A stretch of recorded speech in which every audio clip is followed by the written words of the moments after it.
कवितेचं नाव आहे उंबरठा.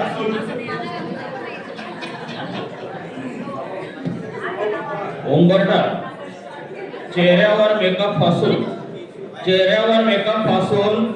ती ठासून उभी असते दारात. चेहऱ्यावर मेकअप फासून ती ठासून उभी असते दारात. तिच्या नजरा बिरबरणाऱ्या भेदक.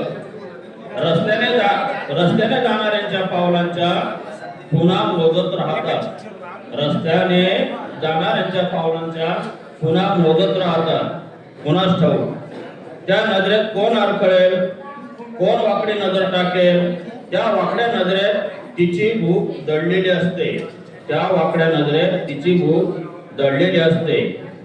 पोटाचे कावळे कधी कावड्याचे आड तर कधी उंबरठ्यावर ओरडत असतात.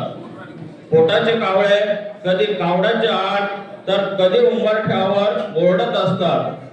ती दिसते तशीच असते. फसवेपणाचा मुखवटा तिचा नाही, पण उंबरठा तो मात्र ओलांडलेला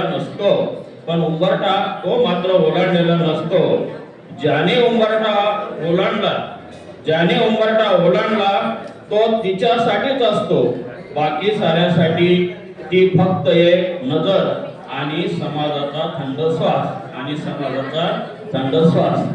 या 8 ओळीवर माझी गुंजन नावाची कादंबरी 5 वर्षापूर्वी प्रकाशित झाली आणि तिच्या 3 आवृत्त्या गेल्या सुद्धा. ॲडव्होकेट उज्ज्वल निकम साहेबांच्या हस्ते तिचं प्रकाशन झालेलं होतं. 370 पानाची. हा विषय आजपर्यंत आलेला नाही, पण तो विषय मी आणला. विषय समजलेला असेल. धन्यवाद.